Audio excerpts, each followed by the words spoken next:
पिछला जो लेक्चर था जहाँ मैंने शुरू किया उससे हम लोग आगे बढ़ेंगे, ठीक है। तो पिछले लेक्चर में हमने क्या बताया था कि अगर आयोटा का जो पावर है अगर 4 इंक्रीजिंग है ना, 4 अगर इंक्रीजिंग ऑर्डर में हो, मतलब 4 कंसेक्यूटिव नंबर्स हों तो रिजल्ट कितना हो जाएगा, 0 हो जाएगा, है ना। उससे रिलेटेड हमने एक क्वेश्चन बताया था।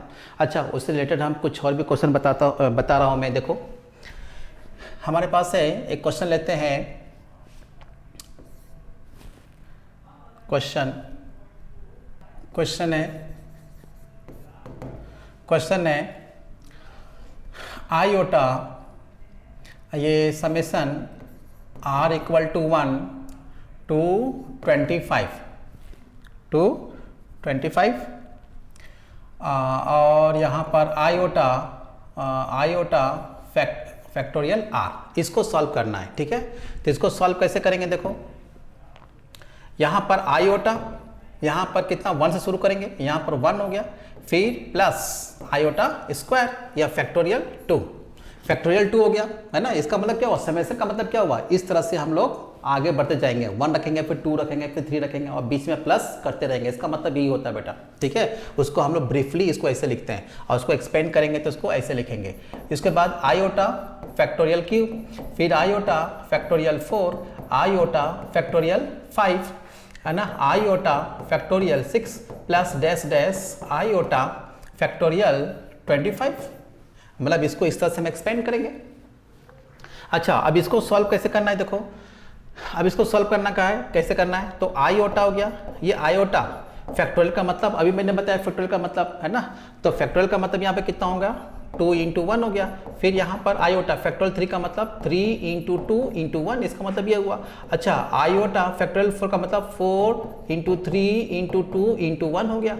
उसी तरह से आयोटा फैक्टोरियल 5 का मतलब क्या हो गया, 5 4 3 2 1 हो गया। उसी तरह से आयोटा फैक्टोरियल 6 का मतलब क्या हो जाएगा, यहाँ पर हो जाएगा 6 5 4 3 2 1, इस तरह से। फिर डैश डैश डैश ऐसे बढ़ते चले जाएंगे। फिर यहाँ पर भी यहाँ पर कितना हो जाएगा, 25 24 डैश डैश 4 3 2 1, इस तरह से। इसका मतलब यही होता है ना। अब यहाँ पर देखो ये हो गया आयोटा को हम कुछ नहीं कर रहे हैं, इसको वैसे लिख रहे हैं। अच्छा, ये कितना हो गया, 2 × 1 कितना हो गया, 2 × 1 2 हो गया, मतलब ये हो गया आयोटा स्क्वायर। अच्छा, ये कितना हो गया, 3 × 2 = 6, ये हो गया आयोटा 6 हो गया। अब यहां देखो ये क्या हुआ, 3 × 2 = 6, 6 × 1 मतलब 3 × 2 6 × 1 कितना हो जाएगा, 6 हो जाएगा। मतलब क्या हो जाएगा, 4 × 6, ये किस फॉर्म में है, 4n का फॉर्म में। मतलब आयोटा का पावर क्या है, 4n का फॉर्म में है, मतलब आयोटा का जो पावर है 4 का मल्टीपल है, तो इसका पूरा रिजल्ट कितना हो जाएगा, 1 हो जाएगा, ठीक है। इसका भी रिजल्ट कितना हो जाएगा, 1 हो जाएगा। यहाँ पर देखो 5 4 3, इसमें 4 प्रेजेंट है ना, तो डायरेक्ट 1 लिख दो, क्यों, 4 का मल्टीपल है, तो यहाँ पर भी 1 हो जाएगा। प्लस डैश डैश डैश, यहाँ पे भी देखो रिजल्ट कितना हो जाएगा, 1 हो जाएगा। देखो 25 24, यहाँ 4 तो प्रेजेंट है ना, तो 4 का मल्टीपल है। ऐसे तो 4 बहुत सारे हो जाएंगे, तो 4 बहुत सारे हो जाएंगे उससे मतलब नहीं है, मतलब 4 का मल्टीपल है ये, तो कितना हो जाएगा, 1 हो जाएगा। अब यहाँ देखो पूरा यहाँ से लेके यहाँ तक है ना, तो यहां से लेके 1 2 3 4 लेकर कितना है, 25 टर्म्स हैं। तो 25 टर्म्स है, तो इसमें देखो 25 टर्म्स में से 3 हम लोग माइनस कर देंगे, क्यों, क्योंकि 3 तो है, इसका वैल्यू 1 नहीं आया, बाकी सबका 1 1 वैल्यू आया। तो 25 में से 3 जाए कितना बचेगा, 22 बचेगा। तो मतलब 22 टर्म्स, ये कितना हो गया बेटा, 22 टर्म्स तक कितना आया हमारा, 22 टर्म्स ऐसे हैं जिसमें 1 1 आए हैं, है ना। तो इसका मतलब क्या हुआ, इसका मतलब हुआ आई, फिर आयोटा का मतलब कितना हो गया, -1 हो गया। अब ये आयोटा ये देखो आयोटा तो कितना हो जाएगा, आयोटा स्क्वायर है ना, 4 + 2 कितना हो जाएगा, 6 हो जाएगा। तो आयोटा स्क्वायर हो जाएगा। यहाँ कितना हो जाएगा, 1 1 1 कितना हो जाएगा, ये 22 हो जाएगा। अब यहाँ पर देखो बेटा आयोटा ये हो जाएगा -1, ये हो जाएगा -1 प्लस 22 हो गया। अब यहाँ कितना हो जाएगा, ये आयोटा ये हो जाएगा -2 प्लस 22। अब ये इसको कैसे करेंगे, आयोटा ये कितना हो जाएगा बेटा, +20, ये हो गया इसका आंसर। इस तरह से तो आंसर हो गया, है ना। तो देख लो हम लोग कैसे, है ना, यूज करते हैं, उस रिजल्ट को हम लोग कैसे यूज करते हैं, ये समझ में आ गया होगा बेटा अच्छी तरह से, ठीक है। अच्छा, उसके बाद हम लोग आते हैं नेक्स्ट, है ना। तो ये तो अच्छे समझ में आ गया होगा। उसके बाद आते हैं बेटा नेक्स्ट टॉपिक पे। तो नेक्स्ट टॉपिक हमारे पास क्या है, if x plus iota y is a complex number,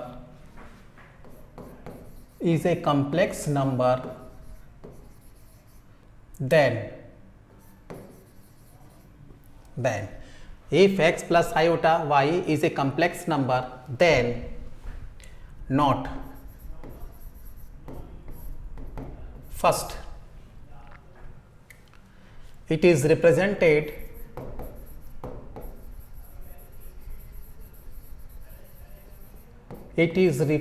by capital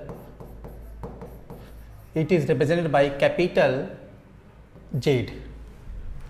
Second, it is represented by capital Z, है ना, कैपिटल Z से इसको रिप्रेजेंट करेंगे। और क्या बोलेंगे, real part x is called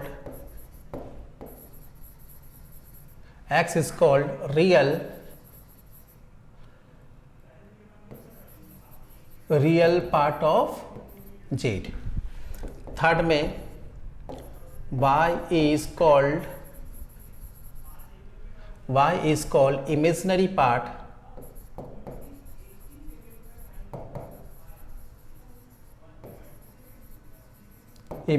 part of Z। अच्छा, इसी को हम लोग कैसे लिखते हैं, x is called real part of Z, इसी को हम लोग कैसे लिखेंगे, इसका मतलब ये हुआ कि रियल पार्ट ऑफ Z को हम लोग क्या बोलते हैं, x बोलते हैं। यहाँ पर इमेजिनरी पार्ट ऑफ Z को हम लोग क्या बोलेंगे, y बोलेंगे। ठीक है। अच्छा, यहाँ पर थोड़ा सा और देख लो, फोर्थ पॉइंट क्या है, x and y both are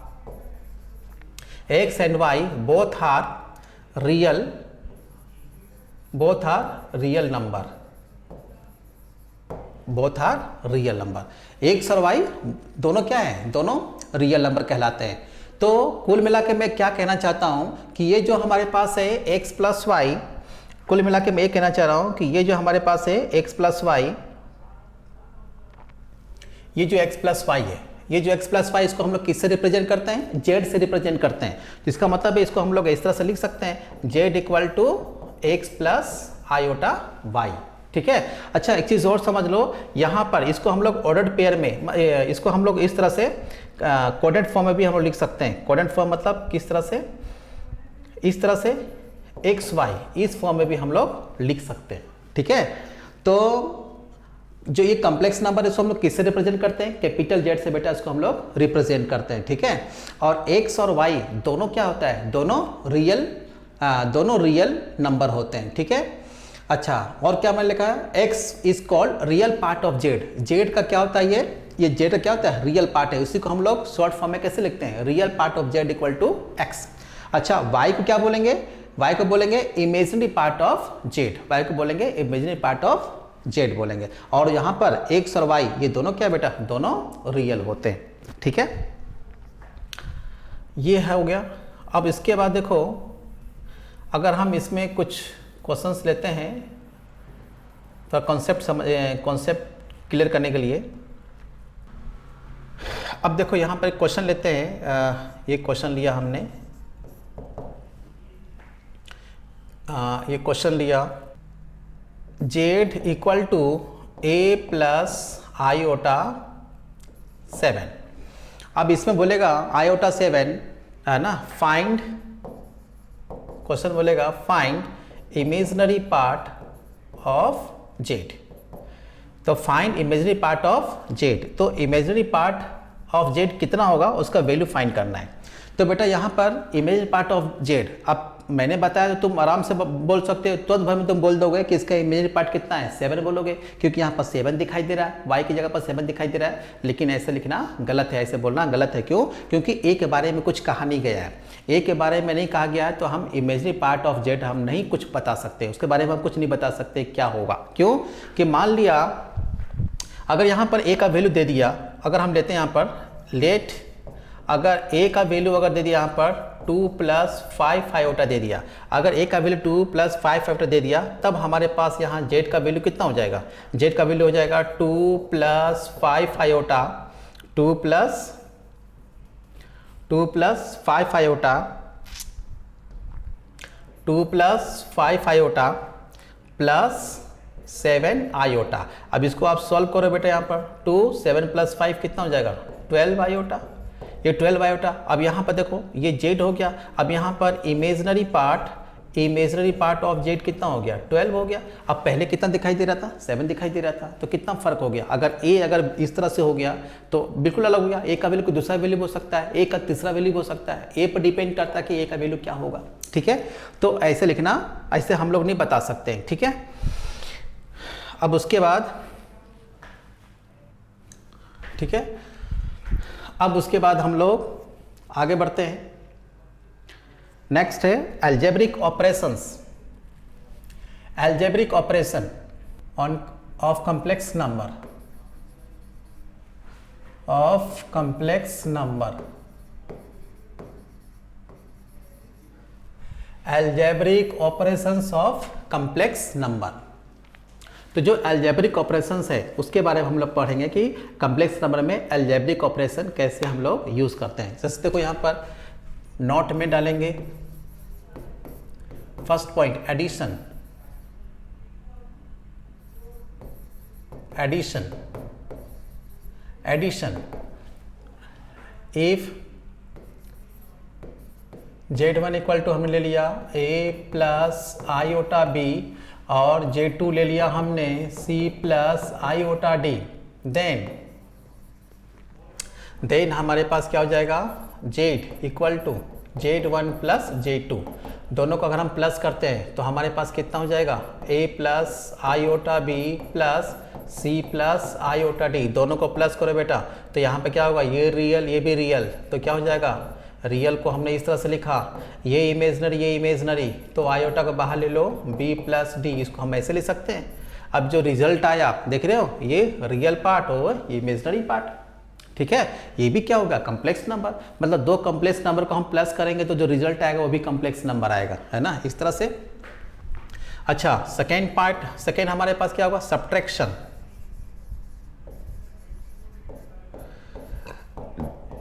क्या हो गया? सब्ट्रैक्शन। अब सब्ट्रैक्शन क्या हो गया? If z1 equal to a plus iota b और यहाँ पर हमारे पास हो गया z2 c plus iota d, है ना, तब इसका सब्ट्रैक्शन कैसे होगा? Then z equal to z1 minus z2, z1 minus z2। ठीक है, तो z1 माइनस z2 क्या लिखा था मैंने? क्या लिखा था मैंने? z1 माइनस z2 लिखा था, तो z1 माइनस z2 है, तो इसको हम लोग z1 minus z2, z1 minus z2। अब हमको z1 का वैल्यू पुट करना था, z1 का वैल्यू कितना होगा? a plus iota b minus ये कितना हो जाएगा? c plus iota d। अब यहाँ पर देखो, इसको अगर हम करेंगे तो यहाँ पर a plus iota b minus c minus plus minus iota d। अब देखो ये दोनों क्या है? रियल पार्ट है, तो a माइनस c को क्या हुआ? एक ग्रुप में बांट दिया। ये दोनों इमेजनरी पार्ट है, तो आयोटा कॉमन ले लिया, तो यहाँ पर b हो जाएगा और यहाँ पर माइनस d हो गया। ये क्या हो गया? इस तरह से, है ना, मतलब दो कॉम्प्लेक्स नंबर को हम सेपरेट करेंगे तो भी रिजल्ट क्या आएगा बेटा? एक नया कॉम्प्लेक्स नंबर आएगा। ठीक है, उसका ये रियल पार्ट हो जाएगा, ये इमेजनरी पार्ट हो जाएगा। ठीक है, इस तरह से हो गया। अच्छा, सब्ट्रैक्शन बता दिया, उसके बाद मल्टीप्लिकेशन, थर्ड पॉइंट क्या बेटा? Multiplication, multiplication. ये क्या हो गया बेटा? मल्टीप्लिकेशन। अब मल्टीप्लिकेशन क्या हुआ? If z1 equal to a plus iota b और यहाँ पर z2 c plus iota d। अब इसको मल्टीप्लाई करेंगे बेटा, z1 इंटू z2, इस पर थोड़ा फोकस करना, इसको थोड़ा अच्छा समझना। ठीक है, इसको ऐसे समझना है, क्योंकि एक बच्चों की तरह जो मल्टीप्लाई करेंगे और एक डायरेक्ट मल्टीप्लाई करेंगे, दोनों में अंतर है। तो डायरेक्ट मल्टीप्लाई वाला सीखेंगे, उसका ज़्यादा यूज़ करेंगे, ठीक है। क्योंकि मेंस एडवांस का आप तैयारी करोगे तो डायरेक्ट हम लोग करेंगे, उसको बच्चों तक करेंगे तो टाइम ज़्यादा लगेगा। अब इसको हम लोग कैसे करेंगे, Z1 का वैल्यू पुट करो, a plus iota b into Z2 C plus iota D हो गया, ठीक है। अब इसके बाद मल्टीप्लाई कैसे करेंगे, देखो डिस्ट्रीब्यूटिव लाओ, a को c से मल्टीप्लाई करेंगे कितना हो जाएगा ac, इसको इससे मल्टीप्लाई करेंगे तो हमारे पास कितना हो जाएगा a आयोटा d हो जाएगा। फिर इसको इससे मल्टीप्लाई करेंगे, है ना, तो आयोटा b c हो जाएगा। इसको इससे मल्टीप्लाई करेंगे तो आयोटा इंटू आयोटा कितना हो जाएगा, आयोटा स्क्वायर मतलब -1 हो जाएगा, -1 bd। अच्छा, अब इसको कैसे करेंगे, दो ग्रुप में ये रियल ये भी रियल, तो कैसे लिखेंगे ac माइनस bd, ये दोनों इमेजिनरी पार्ट, तो आयोटा कॉमन ले लो तो यहाँ क्या हो जाएगा बेटा ad प्लस bc। देखो ये भी हमारे पास क्या हुआ, कॉम्प्लेक्स नंबर आ गया। मतलब दो कॉम्प्लेक्स नंबर को अगर हम मल्टीप्लाई करेंगे तो उसका रिजल्ट जो आएगा ना वो भी क्या होगा, वो भी कॉम्प्लेक्स नंबर आएगा, ठीक है, इस तरीके से, ठीक है। अच्छा, ये तो मैंने इस तरह समझाया, इसी को हम लोग ऐसे डायरेक्ट हम लोग सॉल्व करेंगे। डायरेक्ट कैसे करेंगे, देखो यहाँ पर देखो, यहाँ पर a को c से मल्टीप्लाई करेंगे, a को c से मल्टीप्लाई करेंगे तो क्या मिलेगा, रियल मिलेगा। अब इसको मल्टीप्लाई करेंगे तो यहाँ भी रियल मिलेगा, क्यों, क्योंकि आयोटा इंटू आयोटा क्या हो जाएगा बेटा, आयोटा स्क्वायर हो जाएगा, आयोटा स्क्वायर कितना हो जाएगा, माइनस हो जाएगा, तो माइनस bd, ये दोनों क्या हुआ रियल, ये दोनों को मल्टीप्लाई करेंगे तो रियल, है ना, इन दोनों को मल्टीप्लाई करेंगे तो क्या आ जाएगा बेटा, रियल आ जाएगा, इन दोनों को मल्टीप्लाई करेंगे तो रियल आएगा, मतलब क्या हो जाएगा -bd, है ना, इस तरह से। अच्छा, इसको इससे मल्टीप्लाई करेंगे तो क्या मिलेगा, इमेजिनरी मिलेगा, तो यहाँ पर आयोटा कॉमन ले लेंगे तो यहाँ पर a इंटू डी कितना हो जाएगा ad। उस तरह से इसको इससे मल्टीप्लाई करेंगे तो यहाँ इमेजिनरी मिलेगा, आयोटा बाहर ले लिया हमने, ये क्या हो जाएगा bc हो जाएगा। तो देखो ये डायरेक्ट हो गया इस तरह से, ये रियल पार्ट, ये इमेजिनरी पार्ट हो गया, ठीक है। तो इस तरह से हम लोग बेटा मल्टीप्लाई करेंगे, इसका हम लोग अच्छे से समझेंगे और इसका हम लोग ज़्यादा यूज़ करेंगे, ठीक है। अब इसके बाद है, नेक्स्ट है सब्ट्रैक्शन। कितना नंबर, कितना पॉइंट हो गया, पॉइंट कितना हो गया, 3rd, है ना। अब क्या हो गया, 4th डिवीजन।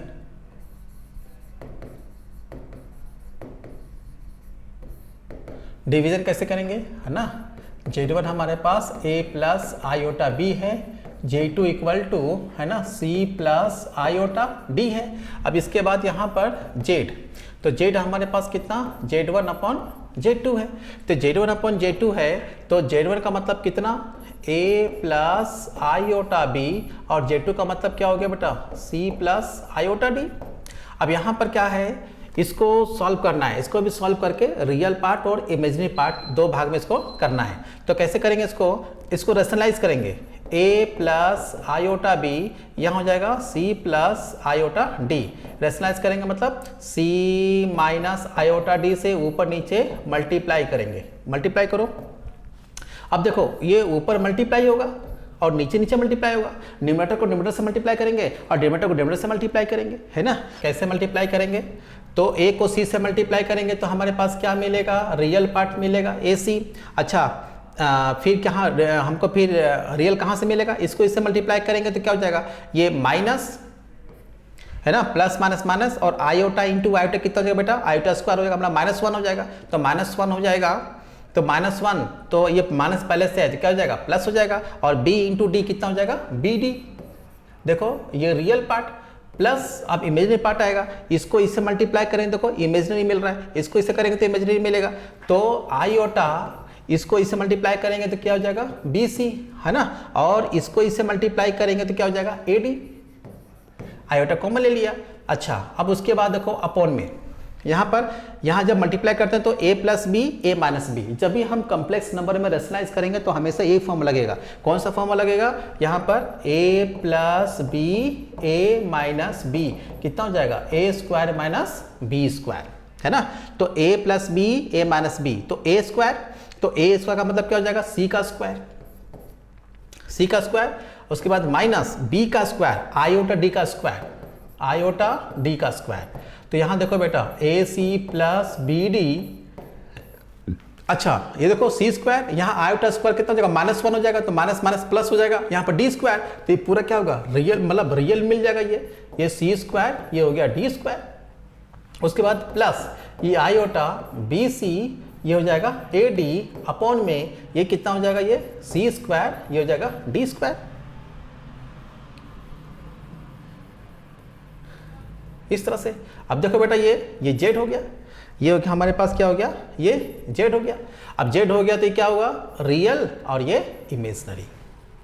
ठीक है, तो हम क्या देख रहे हैं कि भाई अगर आप दो कॉम्प्लेक्स नंबर है उसको आप प्लस करोगे तो उसका रिजल्ट भी क्या आएगा, एक कॉम्प्लेक्स नंबर ही आएगा। सब्ट्रैक्शन है, अगर सब्ट्रैक्ट करोगे तो उसका भी रिजल्ट क्या होगा, कॉम्प्लेक्स नंबर आएगा। और अगर दो कॉम्प्लेक्स नंबर है उसको हम मल्टीप्लाई करेंगे तो उसका भी रिजल्ट क्या आएगा, है ना, कॉम्प्लेक्स नंबर हम आएगा। डिवाइड करेंगे तो उसका भी रिजल्ट क्या आएगा, एक कॉम्प्लेक्स नंबर आएगा। ठीक है, तो इस तरह से हम लोग इसका इस्तेमाल करते हैं। ठीक है ना, अब उसके बाद है ये डिवीजन बता दिया। अब इससे एक रिलेटेड कुछ अगर हम क्वेश्चन सॉल्व कर लें तो ज़्यादा अच्छे समझ में आएगा, है ना। कुछ क्वेश्चन सॉल्व कर लेते हैं। क्वेश्चंस सभी का एक एक क्वेश्चन सॉल्व कर लेते हैं बेटा। मान लिया Z1 इक्वल टू हमारे पास है 2 + 3 आयोटा और Z2 इक्वल टू हमारे पास है 5 - 5 आयोटा ले लिया। अरे नहीं, ये कुछ और ले लेते हैं हम लोग, है ना। ये कितना हो जाएगा, 2 आयोटा। ठीक है, अब सबको हम एक एक करके हम बता देते हैं। एडिशन एग्जाम्पल से हम सॉल्व करेंगे ज़्यादा अच्छा होगा।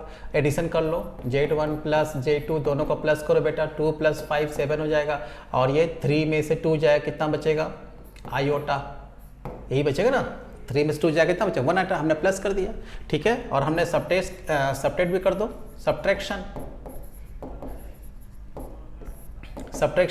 अब ये Z1 - Z2 बेटा, अब Z2 को Z1 से माइनस कर रहे हो, सेपरेट कर रहे हो, या फिर, है ना, या फिर Z1 को Z2 से सेपरेट करते हो, ये इस पर डिपेंड करता है। दोनों का अलग अलग आंसर आएगा। हमने क्या किया, यहाँ पर Z1 से Z2 को हम लोग सेपरेट कर रहे हैं, तो यहाँ पर Z1 पहले आएगा, तो 2 + 3 आयोटा माइनस, यहाँ पर इसका साइन चेंज कर दो, माइनस, यहाँ कितना हो जाएगा, प्लस, ये कितना हो जाएगा, 2 आयोटा, तो 2 ये -5 कितना हो जाएगा, -3 हो जाएगा। ये 3 + 2 कितना हो जाएगा बेटा, 5 आयोटा हो जाएगा। ठीक है, उस तरह से मल्टीप्लिकेशन,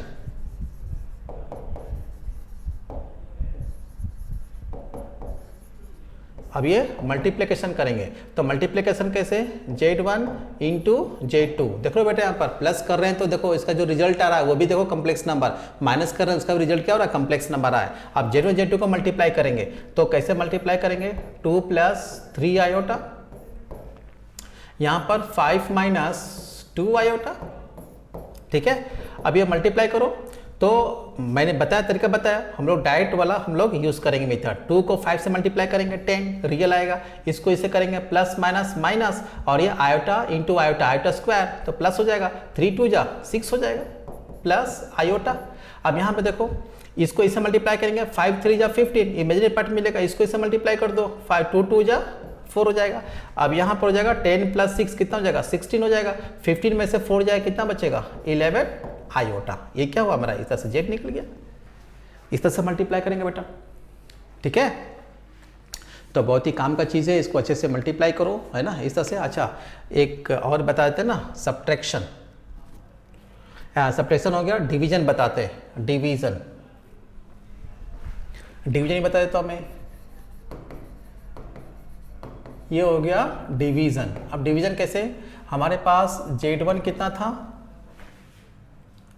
Z1 कितना था, 2 + 3 आयोटा,